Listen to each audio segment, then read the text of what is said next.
자, 빨리들 들어오시고요. 시작하도록 하겠습니다.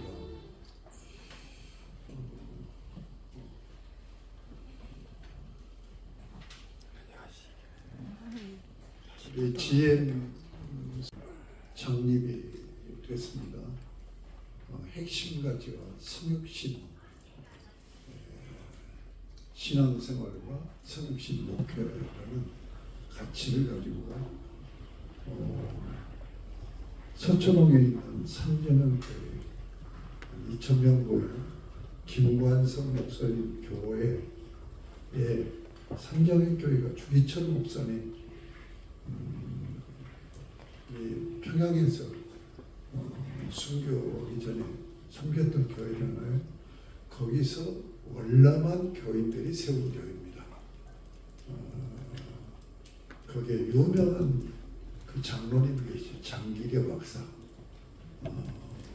근데 거기에 주기철 목사님 순교 기념관이 있어요. 한 300석 되는데 거기에서 역사적인 의미를 우리가 갖자 해서 한국교회가 일제시대 때 어려운 때에 주기철 목사님이 우뚝 서셔서 한국교회를 지키고 세웠던 것처럼 이 시대가 너무너무 아까 이제 말씀하셨는데 설교에서 풍요적인 알레고릭한 설교를 하고 번영신학을 이렇게 장악을 하는 가운데 교회가 교회로서의 바로서지 못하는 이 시대에 어떻게 한국교회를 바로 세우고 지킬 것인가 하는 것을 고민하는 뜻을 가진 십수명의 목사들이 모여가지고 창립을 해서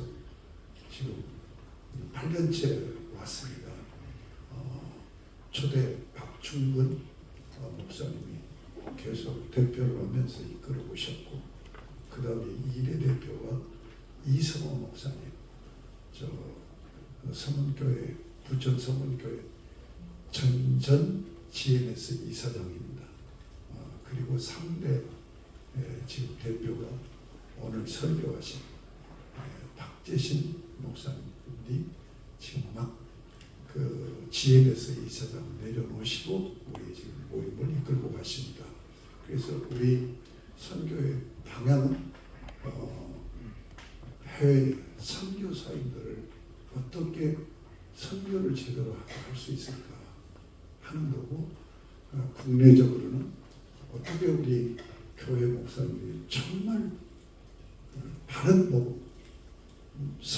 성경으로 설교하고 또 영성훈련시키고 재정시켜서 건강한 교회를 세워나갈 수 있을 것인가.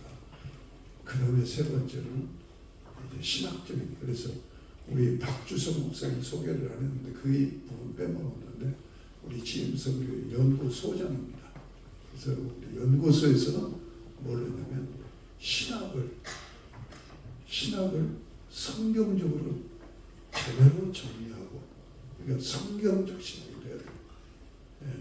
그래서 이것을 어떻게 목표적으로 정확하게 적용시킬 수 있을 것인가, 이런 부분을 연구해서 좋은 책도 내고 자료를 개발하기 위해서 그렇게 우리 GM선교회가 새 방향을 잡고 이렇게 나아가고 있다 하는 것을 여러분에게 좀 소개하면서 오늘 이 시간에는 우리 박주성 목사님 인품도 너무 훌륭해. 내가 좀 형님 동생은 가까운 사이인데 정말 가까운 사이죠. 근데 마음은 늘 존경하고 그렇지.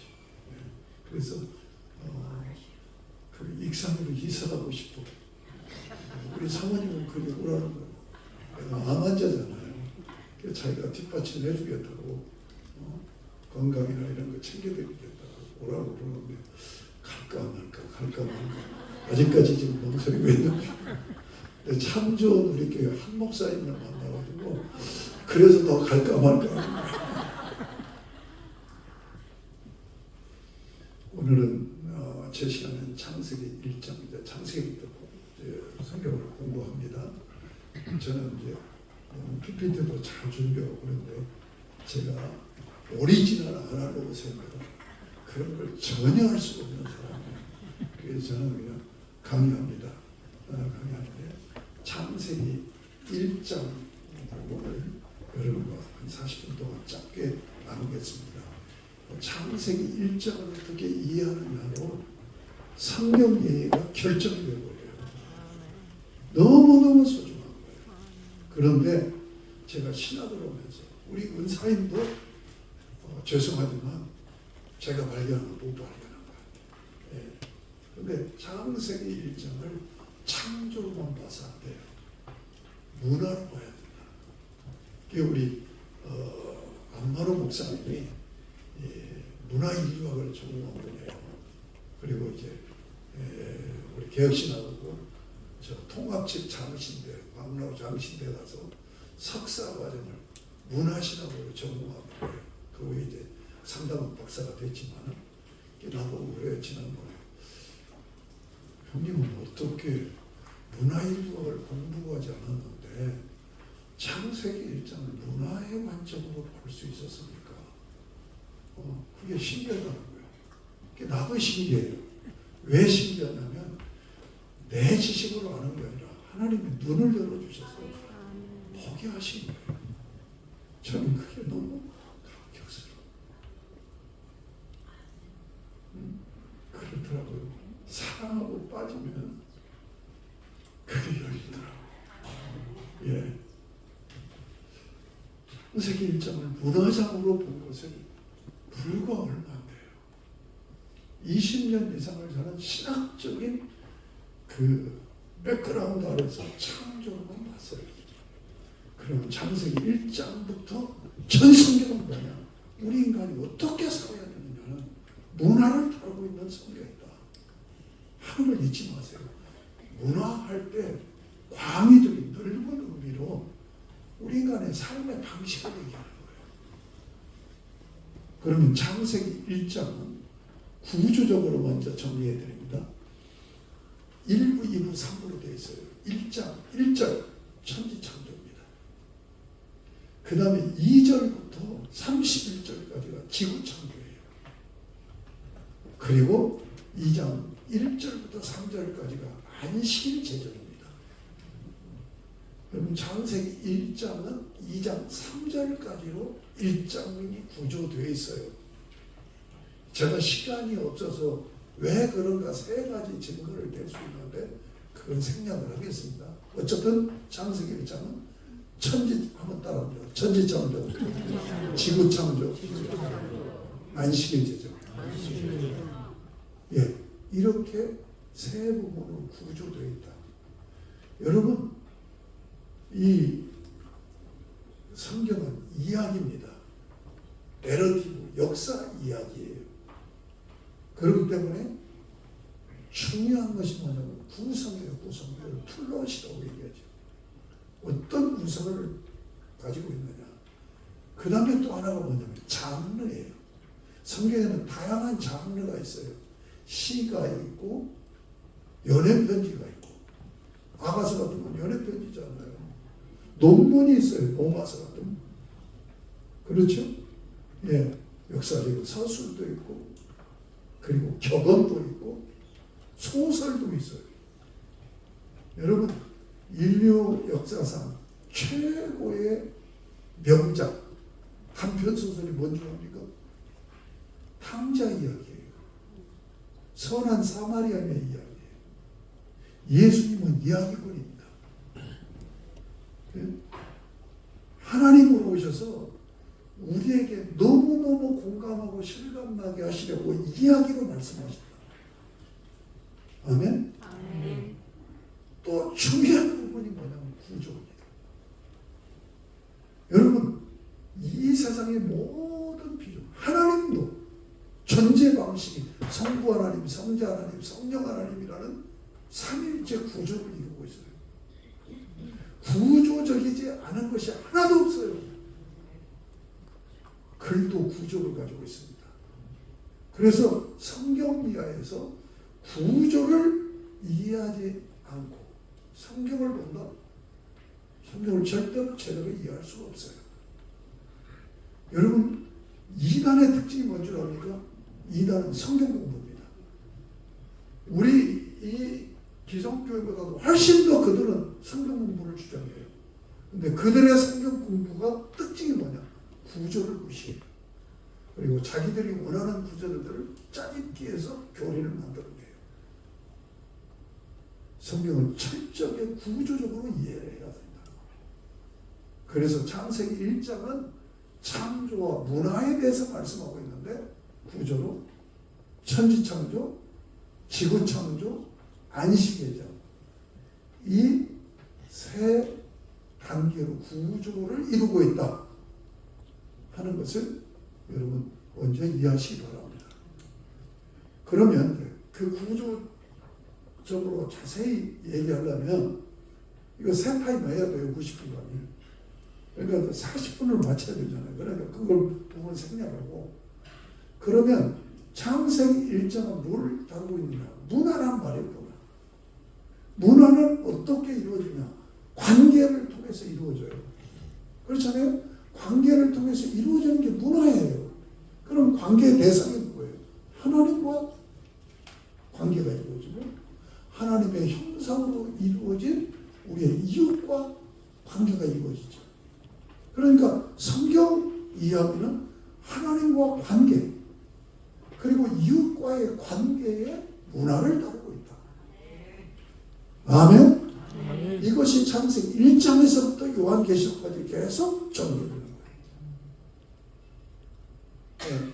어제 저녁 제가 집회에서는 성경 전체를 어떻게 꿰야 되는가 하는 관점으로 설교했어요. 오늘 저녁은 뭐냐면 문화의 궁극적인 문제가 뭐냐 하는 것을 다루려고 해요. 그러니까 성경 전체는 우리의 삶의 문화를 문제가 뭐냐 그 문제를 어떻게 해결하느냐 하는 문제를 다루고 있는 거예요. 그걸 오늘 저녁에 제가 설명하고 있어요.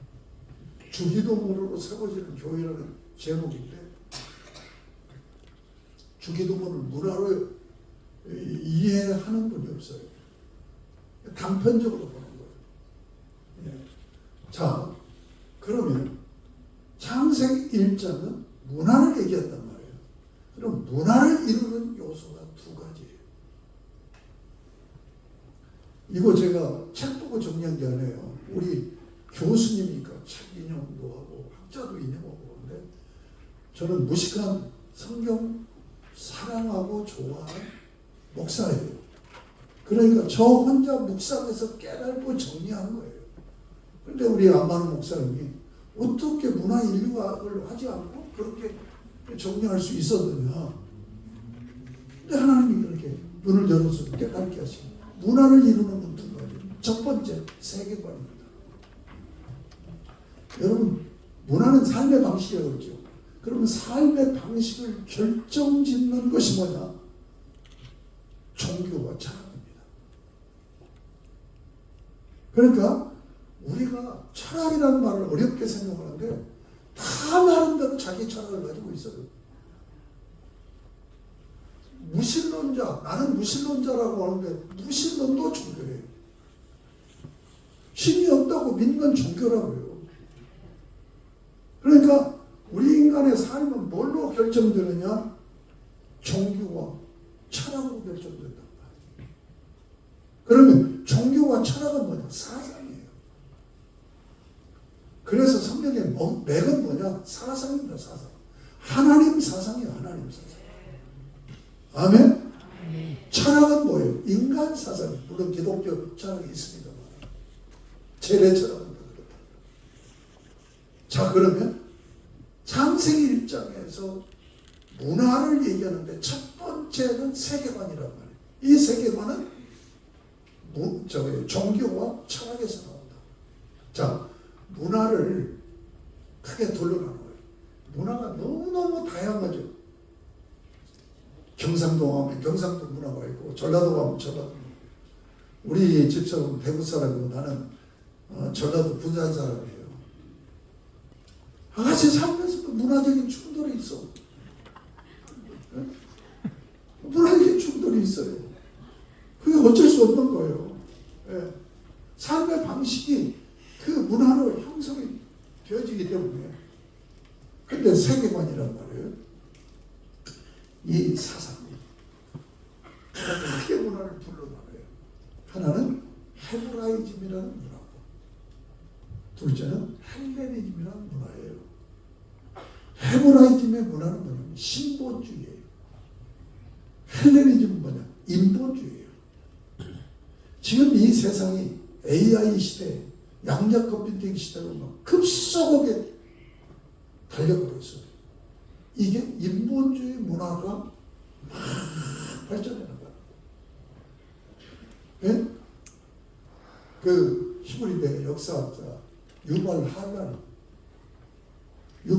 뭐냐면 인간의 마지막 진화는 신이 되는 것이다. 지금 그쪽을 향해서 달려가고 있는 거예요. 그러니까 진화론입니다. 진화론. 인본주의에서 나온 것이 진화론이에요. 이게 달려가고 있는 거예요. 예, 그래서 지금 공진화 사상이라는 사상이 나온 거예요. 공진화 사상이 뭔 말인지 아세요? 이런 얘기하면 이제 시간이 많이 가는데, 공진화 사상은 인간은 하나님과 인간은 인격적인 지성적인 존재이기 때문에 도구를 사용해요. 도구를 둘 사용합니다. 하드웨어를 연장을 써요. 소프트웨어는 글을 써요. 글, 문자를 써요. 지금 이 AI 시대가 바로 뭐냐? 이 두 가지가 결합된 거예요. 그래서 인간보다도 앞서가고 있는 거예요. 연장을 만들었으면 사람보다 앞서가고 있는 거예요. 그래서 연장을 통해서 인간이 진화가 돼요. 인간을 통해서 연장이 만들어지는, 연장이 막 기술혁명을 통해서 진화가 돼요. 그런데 이 도구가 또 인간을 진화시켜요. 이걸 공진화라고 해요. 그래서 인간이 신이 되는 세계로 가고 있는 거예요. 여러분, 이 세계의 흐름을 알아야 돼요. 그리스도인 믿습니다만 해도 안 되는 거예요. 세상이 어떻게 돌아가는가를 알아야 돼요. 그래서 제가 하루에 4-5강의를 계속 듣는다는 얘기예요. 세상 돌아가는 걸 알기 위해서. 자, 신본주의와 인본주의. 그렇게 신본주의는 하나님 나라 백성들이 문화예요. 그래서 히브리 민족이 뭐예요? 인본주의는 헬레니즘, 헬라 문화예요. 이 문화가 지금 전 세계를 지금 도도히 흘러가면서 장악하고 있는 거예요. 지금 유럽이 망하잖아요. 왜 그런 줄 압니까? 불행하게도 문해혁명과 종교개혁이 동시대에 일어난 거예요. 남유럽에서는 헬레니즘이 복원운동이 일어나고, 북유럽에서는 신본주의, 헤브라이즘 문화가 복원운동이 일어난 거예요. 왜 이 두 가지가 결합해갖고 세상이 이렇게 망가져버린 거예요. 지금 우리 혼돈에, 지금 이 우리나라도 역시 마찬가지예요. 그러면 창세기 1장은 뭐냐? 신본주의 문화를 얘기해요. 창세기 1장은 세계관이 뭐냐? 내가 내 인생의 주인이라는 세계관이 아니라 하나님이 창조하신 하나님이 내 인생의 주인이라는 문화. 이 세계관이에요. 아멘? 성경은 철저하게 네 인생은 네가 주인이 될 수 없어. 너를 창조한 하나님만이 네 인생의 주인이야. 하는 세계관으로 시작을 한단 말이에요. 성경이. 할렐루야. 이 부분이 흔들리지 않아요. 이 부분이 흔들려버리면 신앙생활에도 미심적으로 믿을 수 있고, 과정신앙에 빠질 수 있고, 내 중심의 신앙생활이 되어진다. 하나님 중심의 신앙생활이 되어야 돼. 아멘? 그래서 창세기 1장은 하나님이 창조하셨다는 하나님이가 주어예요. 이 주어이신 하나님, 엘로힘 하나님이 몇 번 반복되냐? 34회 반복. 단 한 번도 하나님이 인간과 무슨 동역하고 동사하고 한 적이 없어요. 하나님이 하셔서 주권적으로, 단독적으로. 아멘? 그리고 2장에 보면 너 누리라고 하십니다. 하나님 다 해놓으시고 너 누리라고. 그러니까 우리는 이 신본주의 세계관이 얼마나 중요한가. 이것이 뭘로 나타나요? 주권사상으로 나타나는 주권사상. 그래서 내 인생의 주인은 하나님이라는 이 믿음 위에 서 있느냐 서 있지 않느냐로 신앙이 결정이 나버려요. 아멘? 그래서 창세기 1장은 하나님이 창조하셨다. 네 인생의 주인은 하나님이시다.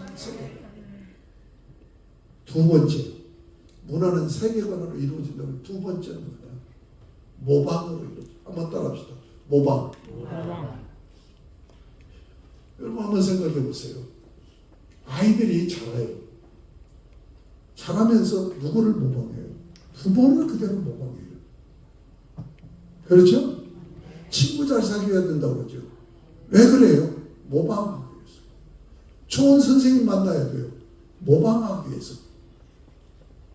맞아요, 틀려요? 모방을 통해서 문화가 형성이 되고 확장이 되는 거예요. 전수되고 확장되는 거예요. 그러니까 문화를 이루는 두 요소는 세계관과 모방이라고 하는 거예요. 잊지 마시기 바랍니다. 자, 여러분, 성경에 하나님 말씀이에요. 하나님이 우리에게 계시해 주신 말씀인데 여기에 내 인생의 모든 원리와 답이 들어있어요. 그런데 이 성경이 논문 형식으로 계속 이래라 저래라 십계명처럼 이렇게 교훈으로만 말씀이 안 돼 있죠. 얼마나 많은 사람이 성경에 나와요. 성경에 나오는 이 사람들을 왜 나오는 거예요? 이 사람은 아브라함은 이렇게 신앙생활했어. 이런 문화로 살았어. 이런 세계관을 썼어. 너 그거 모방해. 성경의 인물들을 많이 내신 이유는 모방하기 위해서. 모방시키기 위해서. 그러니까 여러분이 성경을 열심히 읽다 보면 나도 아브라함처럼 이렇게 신앙생활 해야겠지. 모방이란 말이에요. 할렐루야. 하나님께서 마지막으로 모방의 그 인물로 제시한 분이 누구예요? 예수 그리스도예요. 그래서 예수님 뭐라고 그랬어요? 마지막 3년 동안 공생의 삶을 통해서 우리에게 모방하는 삶을 보여주신 거예요. 요한복음 13장에 보면 마지막 세리머니를 하셔요. 제자들을 모아놓고 뭐가 또 문제가 있어요? 제자들을 모아놓고 허리에다 수건을 동이고 제자들이 발을 씻겨주잖아요. 그러면서 주님이 하신 얘기가 내가 너에게 돈을 보였다. 모방을 하는 거야. 예수님을 닮아간다는 얘기는 다른 말로 예수님을 모방한다는 얘기예요. 할렐루야. 교회에서도 보면요, 신앙생활 잘하는 분 곁에 있으면 모방이 되셔서 신앙생활 잘해요. 제가 전도운동을 했잖아요. 전도자에게서 전도 받아갖고 신앙생활을 제대로 시작한 사람은 신앙생활 하면서부터 전도자가 돼요. 모방을 하는 거예요. 신앙생활 이렇게 하는 거구나. 그러니까 창세기 1장은 문화의 원리인 두 가지를 얘기해요. 세계관과 모방. 자, 이 모방 부분 좀 말씀드리고, 제가 몇 분까지, 저는 다른 분 하는 것은 시간을 저기 하는데, 몇 분까지죠, 제가? 40분까지. 아직 멀었네. 괜찮아요. 자, 이 모방을 이해하기 위해서 창세기 1장을 구조적인 분석을 해야 돼요. 일부가 바로 그렇죠. 1장 1절 태초에 하나님이 천지를 창조하십니다. 이게 천지 창조라고 그랬죠. 천지를 창조. 이 문장 한 문장은 짧은 문장인데 태초에 하나님이 천지를 창조하신다. 문장에 보면 핵심이 주어 동사죠. 엘로힘 하나님이 파라 창조하셨다. 이 동사는 타동사입니다. 타동사는 반드시 그 문장이 성립되려면 목적어를 가져야 돼요. 천지를 창조하셨다. 예. 조동사가 있어요. 이게 비동사라고 그러죠. 비동사는 반드시 문장이 적으면 보어가 따라와야 돼요. 주어를 설명하는 보어가 따라와야 돼요. 그리고 타동사는 타동사를 설명하는 목적어가 나와야 돼요. 그러니까 하나님이 창조하셨다. 무엇을? 목적어 천지를. 하나가 나머지 태초에는 부사구로 되어 있습니다. 부사구로 되어 있는데 부사는 뭐예요? 수식어예요. 뭘 수식하나요? 우리 여자분들은 학교 다니면서 첼로 공부할 때 싫어하는 게 문법하고 지리였잖아요. 근데 제가 지금 문법 공부하는 거예요. 맞죠? 근데 기본적인 것만 알아도 되는데 그건 재밌어요. 여러분 부사는 수식어입니다. 뭘 수식어냐면 세 가지를 수식해요. 형용사 수식어고 부사 수식어고 동사를 수식합니다. 근데 여기 태초에는 부사구니까 수식어로 써야 되잖아요. 그런데 그렇게 쓰이지 않아요. 그걸 어느 학자, 내가 그 학자를 지금 잃어버려서 찾지를 못해. 그 책을 보고 내가 그 탄성을 저질렀는데 히브리어 어법 중에 수식어인 부사의 용례가 수식어로만 쓰이는 거잖아. 특별 용례로 쓰일 때가 있다는 얘기예요. 그 특별 용례로 쓰일 때가 목적으로 쓰인다는 거예요. 목적은 뭐예요? 시간이라는 목적이에요. 그러니까 하나님이 뭘 창조했어요? 시간과 공간을 창조했어요. 응? 우리 철학 전문가인데 철학자들은 이 시간에 대해서 많은 논쟁이 상태냐 존재냐 뭐 이런 논쟁이 있습니다만 하나님이 시간을 창조하신 거예요. 영혼과 시간은 반개념이 아닙니다. 영원하신 하나님이 영혼의 세계에서 시간을 내신 거예요. 창조를 하신 거예요. 그리고 공간을 창조하셨어요. 예? 그래서 이 세상의 모든 피조 세계는 시공이라는 범주, 이걸 카테고리라고 하죠. 이걸 떠나서는 존재할 수가 없어요. 하나님은 이 범주를 초월하신 분이죠. 알아듣습니까? 아멘. 저도 조금 약간씩 어려운 말을 한 번씩 써줘야 무시거나 것이 드러나지 않죠. 자, 천지창조가 그렇게 되고 1장 1절. 그런데 진화론의 영향을 받은 신학자들이 이 창조 1장 1절의 그 천지창조를 우리 개혁신학의 정통적인 해석은 어떻게 이해를 하느냐. 시공이 동시에 창조되었다. 그래서 우리 은사들은 서철원 목사님은 순간창조라고 얘기를 해요. 그런데 진화론, 유신진화론적인 학자들은 순간에 창조했다는 말을 거부해요.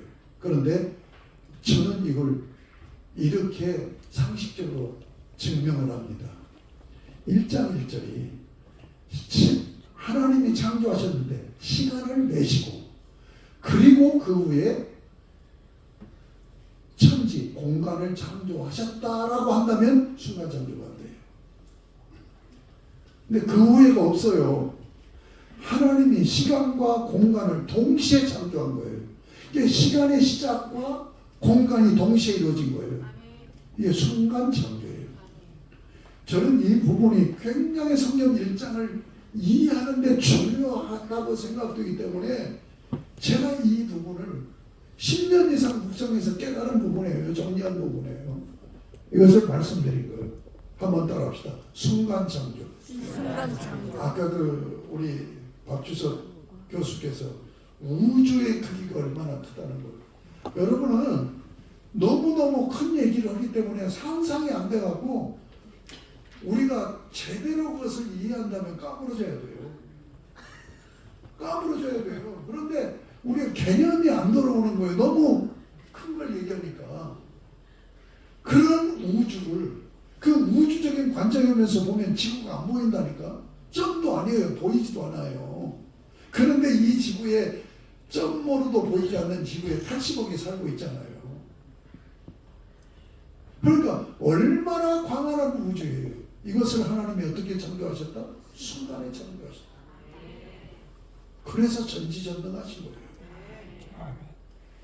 아멘입니까? 그러니까 우리가 창세기 1장에서 충격받아야 돼요. 우리가 믿는 아버지 하나님이 얼마나 대단하시고 크신 분인가. 그런데 그 크신, 그 무한하신 하나님의 주권을 우리가 얼마나 축소하고 있는지 몰라요. 제가 청년 때 읽은 책이 하나 있어요. 예? 하나님의 무엇을 하나님의 무엇을 제한하지 말라는 제목이 있었어요. 그러니까 우리는 하나님을 제한해. 자기 틀 안에다가 하나님을 가도 하나님은 무한하신 하나님, 영원하신 하나님, 자전하신 하나님, 지극히 높고 높으신 하나님, 온 우주 가운데 편재라고 하는데 이 편재라는 말을 여러분 잘 이해할 수가 없습니다. 안 계신 곳 없이 계신 하나님. 그 하나님이 여러분의 아버지예요.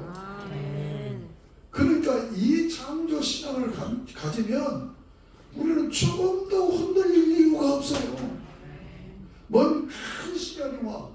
그러면 흔들리는 게 아니라 이 속에서 하나님이 크신 하나님이 어떻게 역사하실까? 믿음으로 기대하면서 바라보지.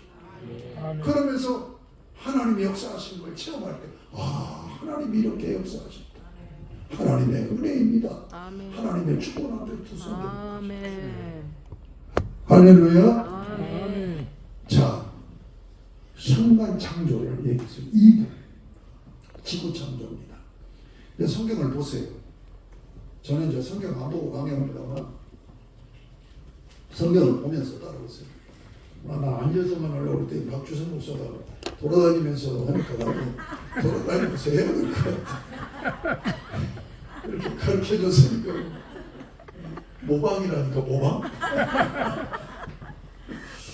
자, 창세기 2장 1장 2절 읽겠습니다. 1장 2절. 자, 1장 2절 시작. 공하며 흑암이 깊은 위에 있고 하나님의 영은 숙련 위에 운행하시니라. 아멘. 저 방송실에서 성경 읽다가 자막 띄우지 말라고 그랬잖아요. 그러면은 성경하고 낯설어져요. 성경을 여러분이 찾아서 읽어야 돼요. 찾아서 읽어야 돼요. 자, 2절에 주어가 뭐냐면 땅이에요. 1절에 천지에서 천은 이미 끝나버린 1절에서 2절에 가면 천지 중에서 땅지. 땅이 세 가지 상태예요. 혼돈공허 흑암의 상태예요. 그러니까 천은 1절에서 완성이 돼버린 거예요. 그리고 이 땅, 이건 지구를 얘기합니다. 지구는 어떤 상태로 됐냐? 혼돈공허 흑암의 상태로 지어진 거예요. 예. 그런데 보면 흑암의 깊음 위에 있고 빛이 전혀 없는 상태예요. 하나님의 신이 수면에 운행하시더라. 하나님의 신 성령께서 혼돈공허 흑암의 상태를 완성시키려고 운행하시는 거예요. 그러면 이 지구는 뭐예요? 점진적인 방식으로 창조가 됐다는 거예요. 혼돈공허 흑암의 상태, 완성이 안 된 상태로 2절이 그렇게 되어 있다고요. 그래서 이 2절을 마무리하는 것이 3절부터 31절까지예요. 이것을 한번 따라합시다. 정비창조. 정비창조. 예. 그러니까 1부는 순간창조고 2부는 정비창조예요. 혼돈공허 흑암의 상태예요. 이 세 가지 상태를 정비하시는 거예요. 그러면 혼돈을 어떻게 해요? 질서를 주는 거예요. 혼돈하다는 얘기는 무질서를 얘기하잖아요. 그 질서를 주는 거예요. 그 다음에 공허는 아무것도 없어. 거기에 대한 생명을 낳게 하는 거예요. 그 다음에 뭐예요? 흑암. 이 흑암은 깜깜한 어둠에 빛이 전혀 없어. 빛을 내시는 거예요. 자, 이 세 가지 상태를 바꾸어 가시는 작업을 6일 동안 하세요. 바꾸어질 때마다 하나님이 보시기에 좋았더라. 마지막 7번째는 힘이 좋았다. 좋다라는 토부라는 히브리어도 굉장히 강한 의미거든요. 그런데 마지막은 부사를 사용해서 매우 힘이 참 좋고 좋았더라. 그러니까 창조기사는 순간 창조와 정비 창조가 나는 겁니다. 그러면 자, 여러분에게 이제 제안을 드리는 것은 성경을 연구하거나 묵상할 때 항상 질문을 던져야 돼요. 여기서 질문이 던져야 돼요. 어떤 질문이 나와야 돼요? 왜 이 광활한 우주를 순간에 창조했는데 그 우주 중에 한 점으로도 보이지 않는 지구 창조는 이렇게 혼돈공허 흑암의 상태로 지어놓은 상태에서 6일 동안 정비를 하셨을까? 하는 질문을 던져야 된단 말이에요. 그렇지 않고 성경을 보면 그냥 읽고 지나가요. 저는 이런 질문을 수없이 한 거예요. 그래서 깨닫고 정리한 거예요. 지금 여러분이 그 눈치를 제시해야 돼요. 교수님은 많은 학자들의 주장이나 이런 것들을 얘기하시잖아요. 저는 그런 거 참여하지 않고 저는 어디 책 보고 한 게 아니에요. 저 혼자 낑낑대면서 어떤 경우는 20년, 30년 걸려서 묵상하면서 하나님이 깨닫게 해주시는 것으로 정리를 하는 거예요. 자, 그러면 왜 이 지구는 정비 창조를 하셨을까? 이 지구가 뭐예요? 지구는 하나님의 형상인 우리 인간이 사는 삶의 거소이며 하나님께서 이 창조, 경륜하시고 창조하셔서 결국은 하나님 나라를 만들 곳이에요. 아멘? 그러니까 지구가 얼마나 중요해요? 그런데 이 지구를 정비 창조하신 이유가 뭐냐 이거예요. 그것을 안식일 제정과 연관시켜서 이해를 해야 돼요. 제가 이 말씀을 먼저 드리겠습니다. 여러분, 창조는 창조사역은 6일 창조라고 나한테 대드는 친구가 있었어요. 그 친구 우리 집에서 빠져나갔어. 6일 창조를 보면 안 됩니다. 7일 창조입니다. 6일 정비 창조하시고 이래되는 날 안식하셨어요. 이 안식일이 중요한 거예요. 이게 창조의 목적이에요. 안식일 제정을 통하여서 창조하신 목적이 드러나요. 하나님이 예배 받으시는 나라 세우려는 것이다. 자, 그러면 지금 창세기 1장 31절까지 제가 대충 정리했어요. 2장 1절부터 3절까지를 살펴보겠습니다. 2장 1절을 같이 한번 읽어볼까요? 천지와 만물이 다 이루어 거기 이게 뭐냐? 하나님의 선언이에요. 천지와 만물이 다 이루어졌다라고 선언해요. 이게 창조사에게 완성이 된 거예요. 그래서 2절에 하나님이 쉬셨다. 이래되는 날 쉬셨다. 그래서 2절의 핵심 다 했다, 마쳤다는 두 단어가 중심 단어예요. 하나님이 다 했어, 마쳤어. 그래서 이래되는 날 쉬셨어요. 이 얘기를 우리 통속적인 용어로 표현한다면 바꿔 표현. 하나님이 이제 창조사에서 더 이상 할 일이 없어진 거예요. 할 일이 없어서 쉬신 거예요. 그러면 이제 두 번째 질문. 제가 이 창세기 1장을 묵상하면서 두 번째 질문을 하는 거예요. 두 번째 질문이 뭐예요? 여덟의 날은 뭐 하셨을까?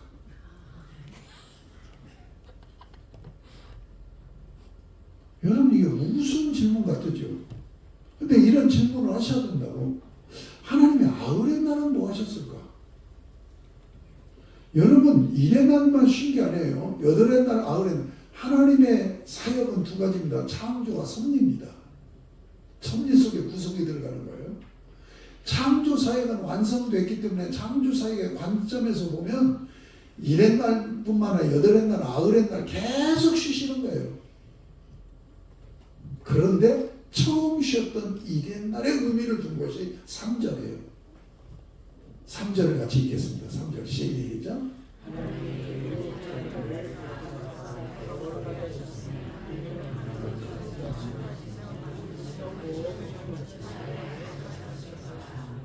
예, 이 문장을 잘 살펴보면 복문으로 됐어요.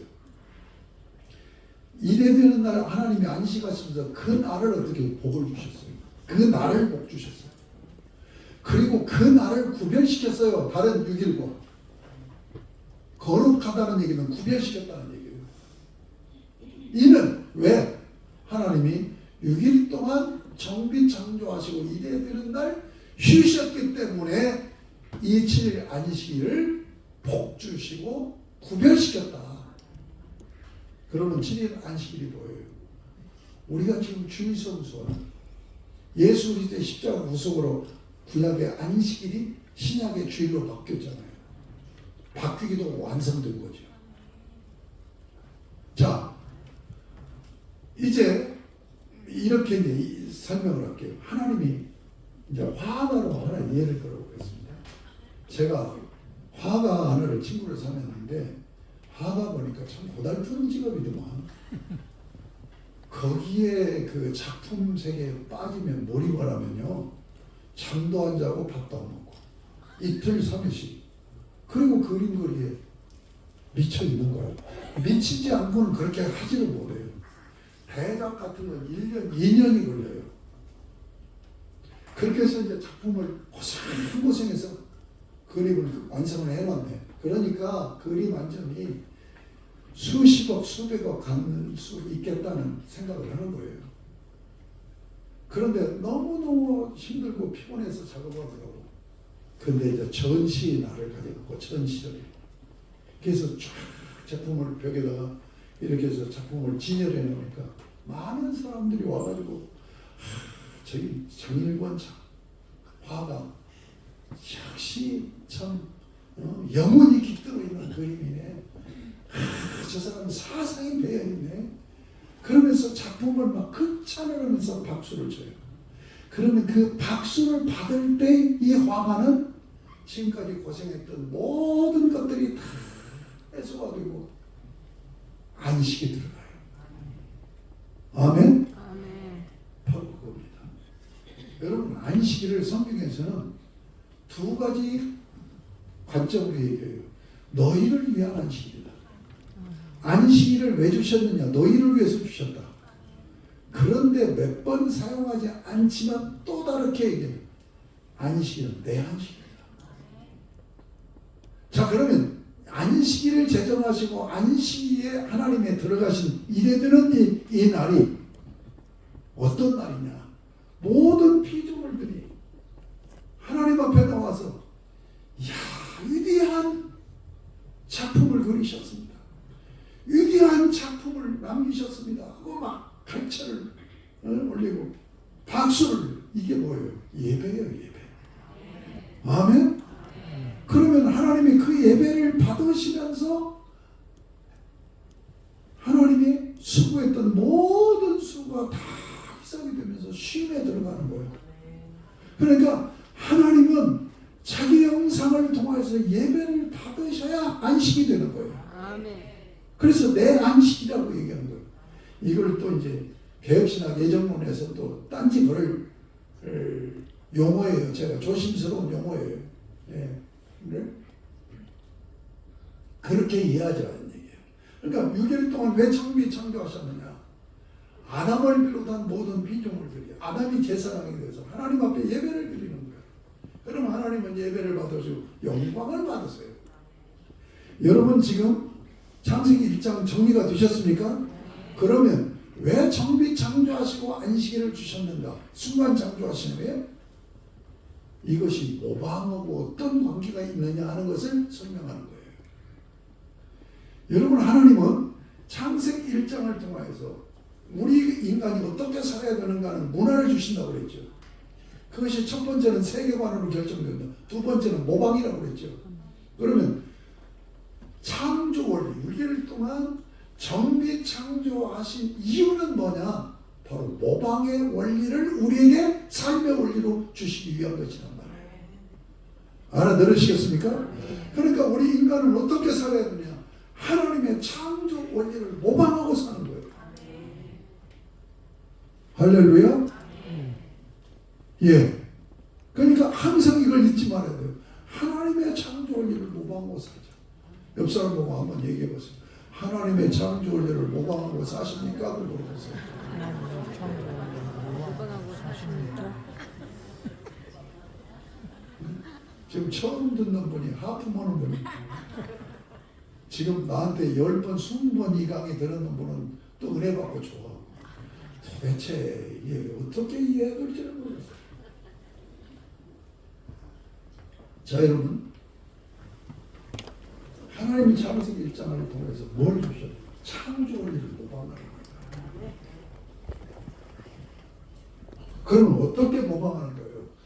우리의 사는 삶이 내적이나 외적인 환경이 다 혼돈공허 흑암이에요. 그렇죠? 혼돈공허 흑암을 하나님이 6일 동안 정비 창조하셔서 질서를 주고 생명으로 채우고 빛으로 바꾸어놓은 이 삶을 네가 모방하면서 살아라. 할렐루야. 이 삶이 이루어진 주체자가 돼서 하나님 앞에 나가서 주일날 예배가 뭐냐면 다른 게 아니에요. 하나님의 창조 원리를 모방해서 저 이렇게 살려고 몸부림쳤습니다. 주님, 제가 그렇게 온전히 살지 못한 거 용서해 주시고 그렇게 살 수 있도록 은혜 주세요. 그렇게 살 수 있도록 능력 주세요. 그렇게 살 수 있도록 성령님 나를 도와주세요. 이게 예배예요. 예배에서 이 고백을 하고 이 소원을 드리고, 그래서 하나님께서 이제 예배를 드리잖아요. 예배를 드리면 하나님은, 여러분이 꼭 아셔야 되는 건, 성경은 문화라고 그랬죠. 문화는 인격적인 관계로 이루어지는 겁니다. 그러면 하나님과 우리는 인격적인 관계예요.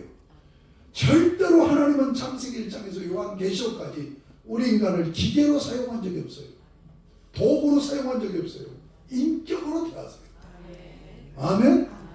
인격으로 나타난 것이 뭐예요? 언약이에요. 이게 언약사상으로 정리된다는 얘기는 하나님은 철저히 우리를 인격으로 대우하셨다 하는 얘기예요. 앞으로 이제 강의에서 그런 부분들이 나올 거예요.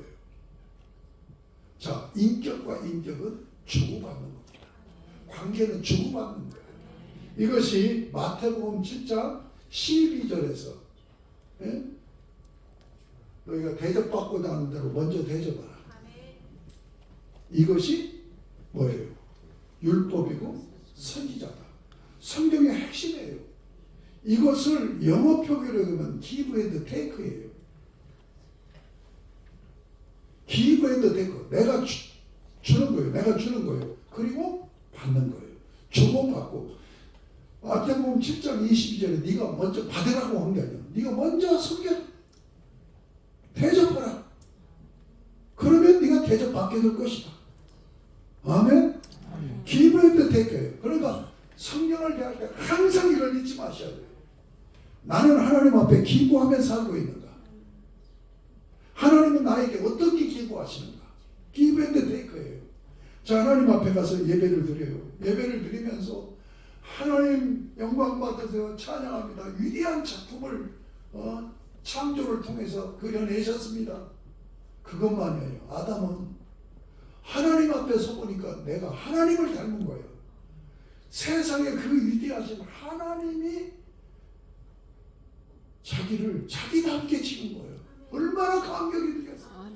눈물 건물을 흘리면서 찬양하고 영광 돌려. 인격적인 하나님 어떻게 하신다? 그래, 예배 잘 받지? 그러고 돌아서는 분이 아니란 말이에요. 인격적인 분이니까 주고받는다고요. 받으신 하나님은 반드시 주셔요. 그게 뭐냐? 은혜와 복입니다. 예배는 이 관계로 이루어지는 거예요. 그래서 우리는 은혜 받으러 간다, 복 받으러 간다. 이건 틀린 얘기예요. 하나님 앞에 드리러 간다. 그러면 드리면 하나님은 당신의 복으로 우리에게 은혜도 주시고 복도 주시고. 할렐루야. 하나님이 주신 은혜와 복을 가지고 6일 동안 적용하고 사는 거예요. 할렐루야. 하나님이 주신 은혜와 복으로 사는 거예요. 복으로. 그럴 때 뭐예요? 혼돈공허 흑암의 상태를 어떻게 해요? 질서를 주고 생명으로 채우고 빛으로 바꿔놓는 열매를 맺게 되어지는 줄 믿습니다. 아멘. 그렇게 살아가는 거예요. 그렇게 살아가는 거예요. 아멘. 그렇게 살아야 하나님 나라가 세워져요. 아멘. 그렇게 살기 위해서는 어떻게 해야 되냐? 섬김으로 살아라. 이게 2장 얘기예요.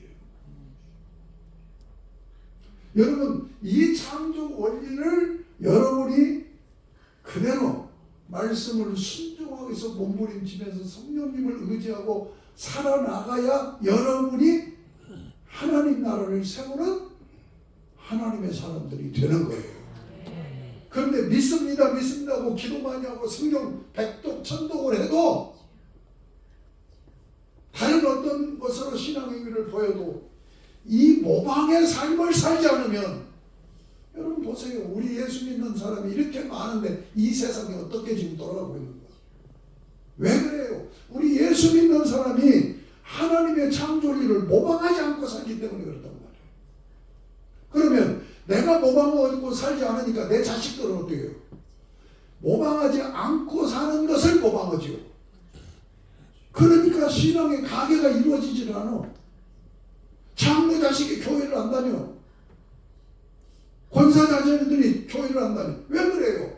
부모가 창조 원리를 모방하고 사는 삶의 모습을 보이면서 이게 신앙생활이라는 것을 보여줘야 자녀들도 아 신앙생활은 저렇게 하는 거구나. 근데 그런 건 보여주지 않고 교회 나가라고만 해. 그러니까 내가 왜 교회 나가야 되느냐? 그 답을 못 찾는 거예요. 그 어렸을 때는 그냥 오감에 의해서 끌려다녀. 근데 지 머리가 어느 정도 커버리면 교회를 떠나버리죠. 지금 우리 한국교회가 여기에 와 있는 거예요. 창세기 1장에서 무너져 버린 거예요. 알아들으시겠습니까? 아이고 5분 지났네. 왜 지났다고 얘기를 안 해. 다 강의는 끝났어요. 여러분 창세기 1장이 얼마나 중요한지 아셨죠? 세계관과 모방을 따르고 있다. 이것으로 우리의 신앙생활이 결정되어 버린다. 우리 교회 수준도 결정이 되어 버린다. 아멘? 이 교회를 주신 이유는 이제 신약에 가서 공부하면 아니 하나님 나라를 이 세상을 하나님 나라로 바꾸라는 거거든요. 근데 교회가 지금 하나님 나라로 바꿔나가고 있냐고요. 세상 사람들이 교회를 염려하죠. 왜? 창세기 1장에서 무너져 버렸기 때문에. 바른 세계관에 써있지 않아. 예? 그리고 모방이 안 돼. 제가요 동남아 지역에 가서 선교를 나오면서 내가 불교 문화권이니까 불교를 알아야 되겠구나 하고 불교 학자들 몇 명을 만나서 집중적으로 계속 강의를 들어서 제가 건강이 안 좋으니까 책상에 앉아서 책은 못 봐요. 계속 강의를 듣구나. 우리 집사람은 드라마를 보고 나는 유튜브를 통해서 강의를 들어요. 그런데 내가 불교를 강의를 듣는데 깜짝 놀라게 그래서 불교를 철학의 종교라고 하는 거야. 너무너무 논리적인 거야. 그러니까 내가 하나님의 선택받지 않은 사람이라고 한다면 그런 강의 들으면 빠져버릴 것 같아. 그래서 식자들이 불교에 빠지는구나. 그러니까 사람이 만들어내는 것이니까 그렇게 정교하지 않으면 누가 빠지겠어요? 그렇잖아요? 내가 선교사들한테 물어봤어요. 불교 사상을 공부한 선교사님들 뭐 전공을 했다는 얘기가 아니라 불교를 알고 와서 선교하는 손 들어보니까 내가 100여 명을 만납니다. 한 사람도 손 드는 사람. 나하고 토론을 하고 있어요.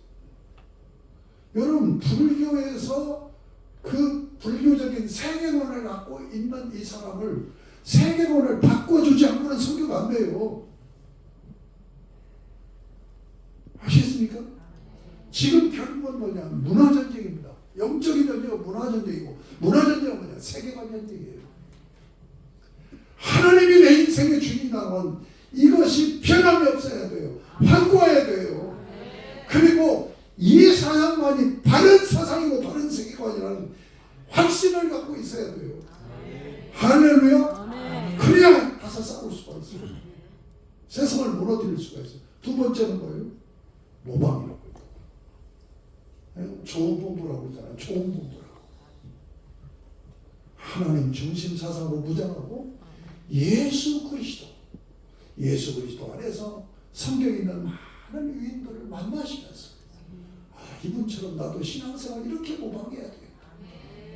할렐루야. 그래서 혼돈과 흑암을, 여러분 마음속에도 혼돈과 흑암이 가득 차 있잖아요.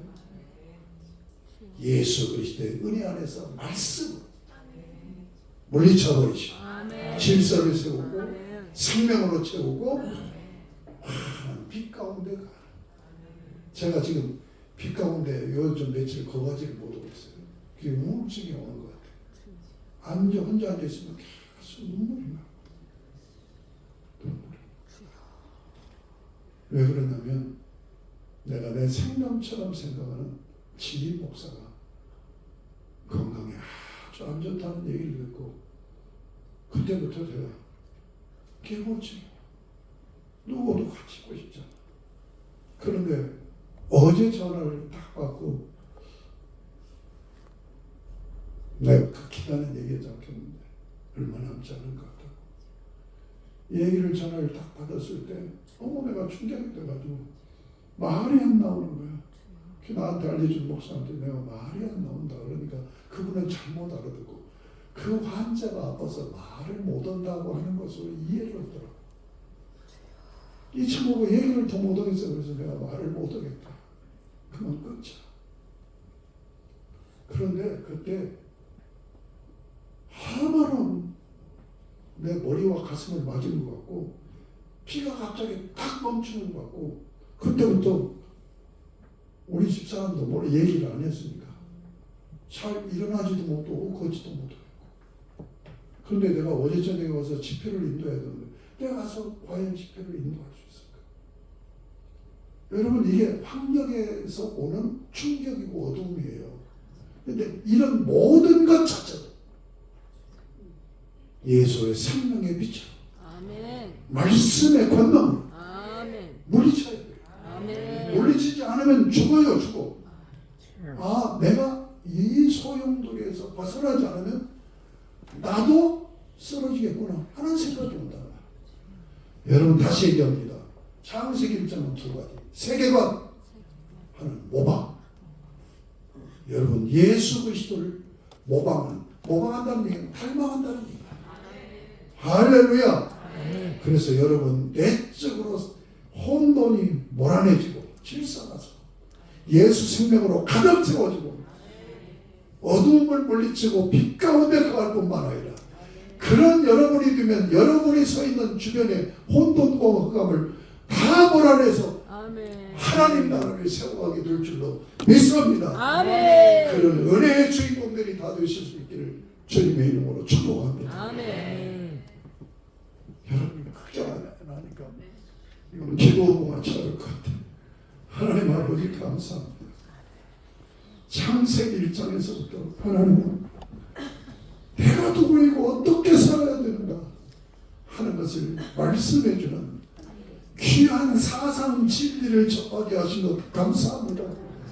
아버지 하나님 오늘 문화명령으로 연결해서 말씀을 증거하지 못했지만 우리 사랑하는 종들이 이 강의 또 그리고 책을 계속해서 읽음으로 창세기 1장을 문화와 문화명령의 관점으로 정확하게 정리하여서 내가 누구이며 나는 어떻게 살아야 되는가는 확실한 답을 얻고 그 답 위에서 믿음 생활 잘 감당할 수 있도록 은혜를 베풀어 주옵소서.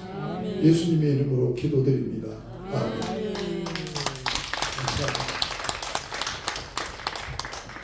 화장실 잠깐 5분입니다. 그리고 바로 세 번째 강의.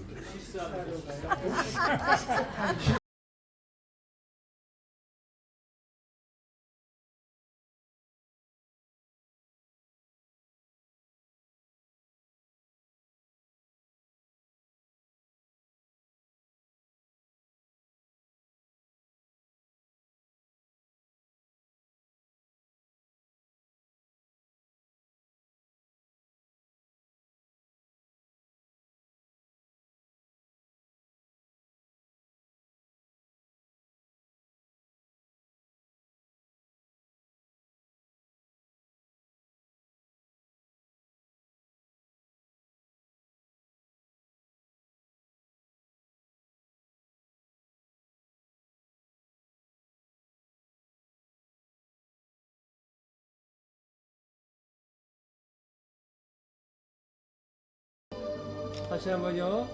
하나, 둘,